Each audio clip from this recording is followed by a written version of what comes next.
పాలిచ్చేది లేదు తచ్చేది లేదు కానీ నిమిషానికి లజ్జడు లజ్జల పేడాస్తున్నాయి. 2 పూట్ల ఇంత ముద్ద పడేసి పనోడితో ఎట్టి చగురు చేయించుకోవడం కాదు. ఎదవ బతుకు. ఎత్తండి పేడకాళ్ళు ఎత్తండి. అడ్డే ఎలా ఉండేవారు అలా అయిపోయారండి. తమరు అలా పేడకాళ్ళు ఎత్తుతుంటే నా కళ్ళమట పేడ నీళ్ళు చిచ్చి కన్నీళ్ళు పొంగి పొరిలిపోతున్నాయండి.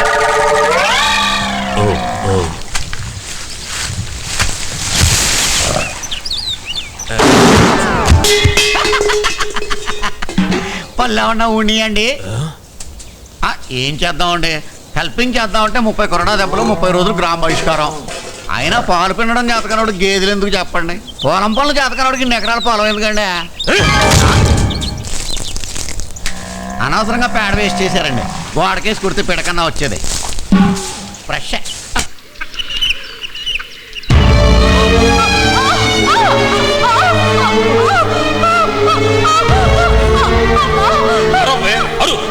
చచ్చేదాకా తీర్పిచ్చాడుగా మీ అన్న ఈ ఇంటికి ఎవరు రాకూడదని.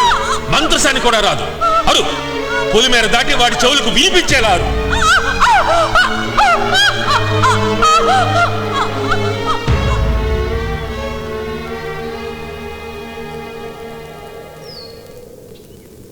ఏమండి,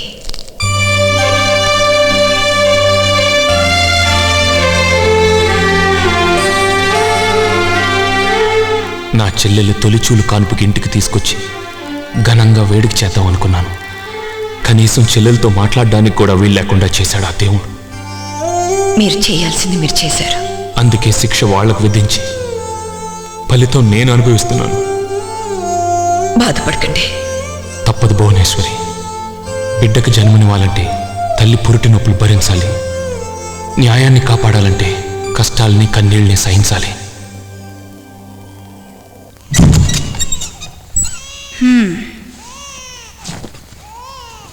ఏమైంది? బిడ్డ పేగు మెళ్ళ వేసుకుని పుట్టాడు. పోతాడా? పోతాడా కాదురా, పంపిస్తాడు. కంసుడిని చంపిన కృష్ణుడు ఆ ఇంట్లో కాదు, ఈ ఇంట్లో పుట్టిండు. జనార్దన, నువ్వు కన్నది మహాదేవరాయుడి మృత్యువునిరా. పేగు మెళ్ళో వేసుకు పుట్టినోడు మేనమామ చావుకి కారణమవుతాడు. పేగు కొయ్యడానికి వస్తాడో కీడుతో చస్తాడో చూద్దాం.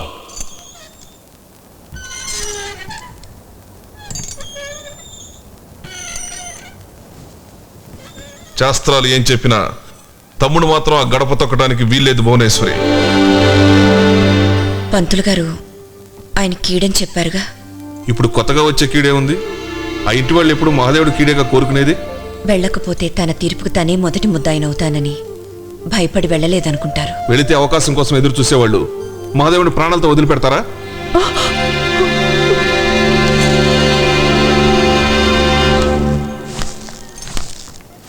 అమ్మా మహేశ్వరి,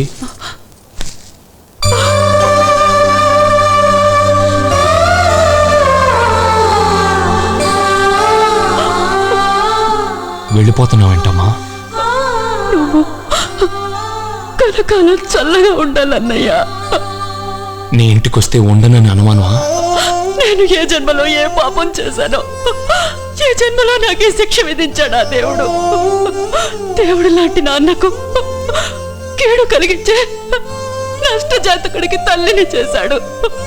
నీకేదైనా జరగరానిది జరిగితే భయపడకమ్మా. నన్ను కాపాడడానికి నీ కంటి చూపు చాలమ్మా.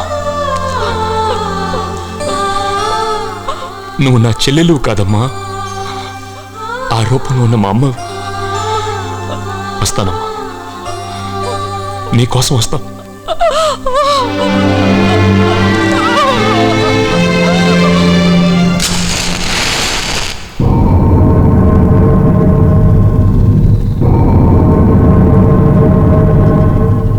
ఎన్నాళ్ళకి దీపం వెలిగించామన్నా?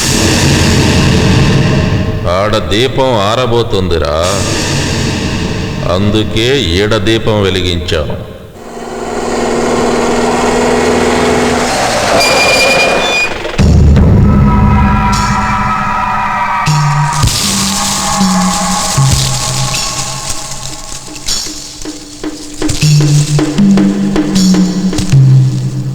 ఆగో, వల్లకాడు దాటొచ్చావు కదా, కాళ్ళు కడుక్కుని లోపలికి.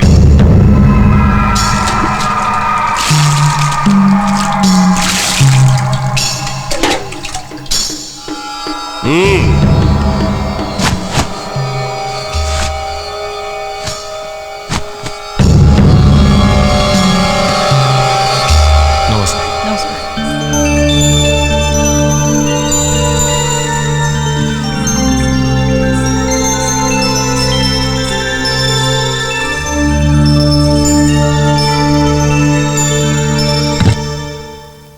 చందమామ లాంటి నీ మేనల్లుడి ముఖాన్ని నూనెలో చూడు మహదేవా, మొదటిసారి ఆఖరుసారి.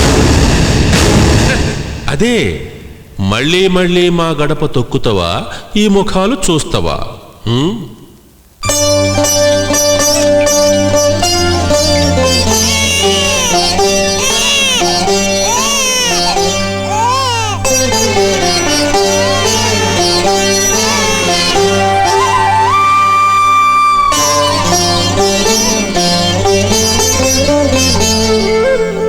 నీ కళ్ళల్లో ఈ ఆనందం చూడటానికి ఈ గడప తొక్కానమ్మా. వెళ్తాను. అన్నయ్య, పరగడుపుని వెళ్తున్నా, కాసిన మంచినీళ్ళైనా తాగి వెళ్ళన్నయ్యా. అదేమిటమ్మా, అన్నం తిని వెళ్ళన్నయ్యా అనకుండా మంచినీళ్లు దాగి వెళ్ళమంటున్నావు? మహదేవా, భోజనాల వేళ వచ్చిన అతిథిని అన్నం పెట్టకుండా పంపకూడదు. దా తిరులు గాని. నాకు టైం అయింది, వెళ్ళాలి. పంపిస్తావులే అయ్యా, తొందరగానే పంపిస్తాం.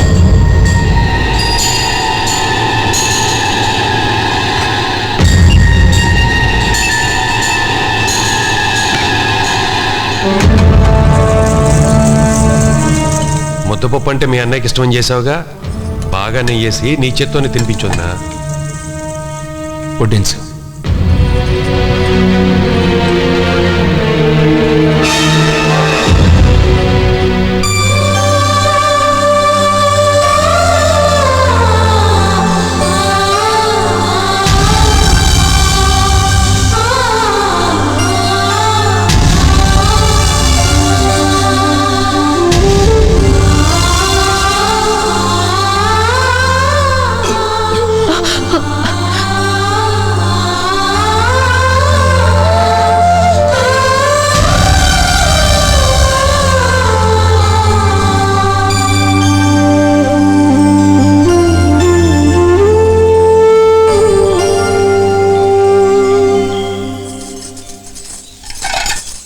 ఈ అంట్లు తోమలేక చేస్తున్నా.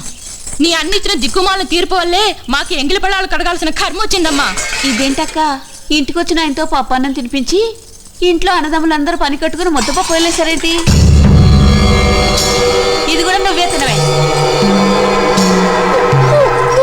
పప్పు తిని కుక్కేలా అయిపోతుందేంటి?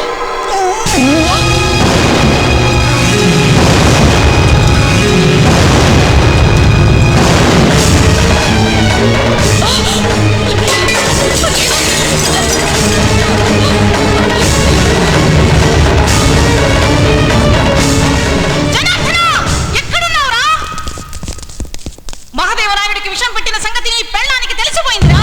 అన్నకి చెప్పడానికి అది పరిగెత్తుకుని వెళ్ళింది. విషానికి విరుగుడు తిన్నడంటే మన కుటుంబంలో ఎవరిని బ్రతకనియ్యడు, వంశమే నాశనం అయిపోతుంది.